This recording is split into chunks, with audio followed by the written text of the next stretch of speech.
see that fielder.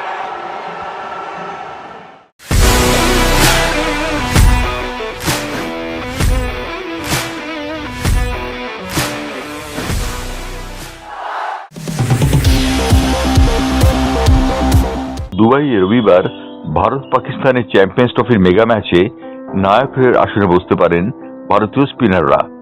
এমনটাই মনে করছেন ভারতীয় দলের প্রাক্তন অধিনায়ক সৌরভ গঙ্গোপাধ্যায়।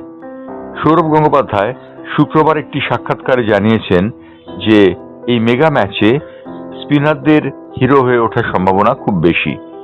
উল্লেখযোগ্য, বাংলাদেশের বিরুদ্ধে চ্যাম্পিয়ন্স ট্রফির প্রথম ম্যাচে শুভমন গিল তার ওডিআই ক্রিকেটে ৮ম সেঞ্চুরিটি এবং মোহাম্মদ শামি 5টি উইকেট নিয়ে চমকপ্রদ ভূমিকা নিয়েছিলেন। সৌরভ গাঙ্গুলী অবশ্য বলেছেন যে মোহাম্মদ শামি অথবা শুভমন গিল দুবাইয়ের মাঠে হিরো হবেন না, হিরো হবেন 3 স্পিনার অক্ষর প্যাটেল, রবীন্দ্র জাদেজা এবং কুলদীপ যাদব। তিনি বলেছেন ভারতীয় দলের উচিত এই 3 স্পিনারকে ব্যবহার করা।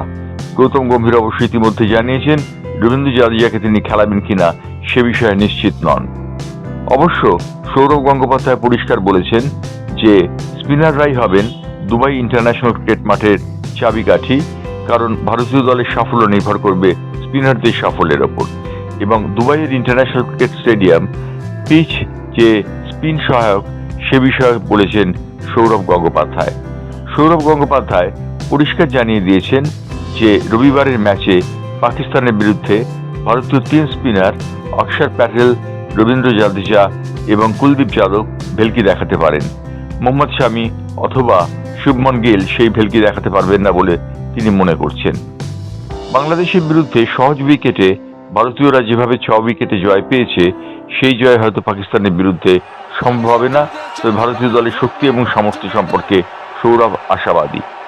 তিনি বলেছেন ভারত পাকিস্তান ম্যাচকে দু দলের আচ্ছা লড়াইয়ের একটি পরিণতি হিসেবে বারবার দেখা হয়ে থাকে, কিন্তু এটি আরেকটি ম্যাচ এবং এই ম্যাচ ঘিরে ভারতীয় ক্রিকেটাররা এবং পাকিস্তান ক্রিকেটাররা তেমন কোনো উত্তেজনা বোধ করেন না যেমনটি করেন দর্শকরা।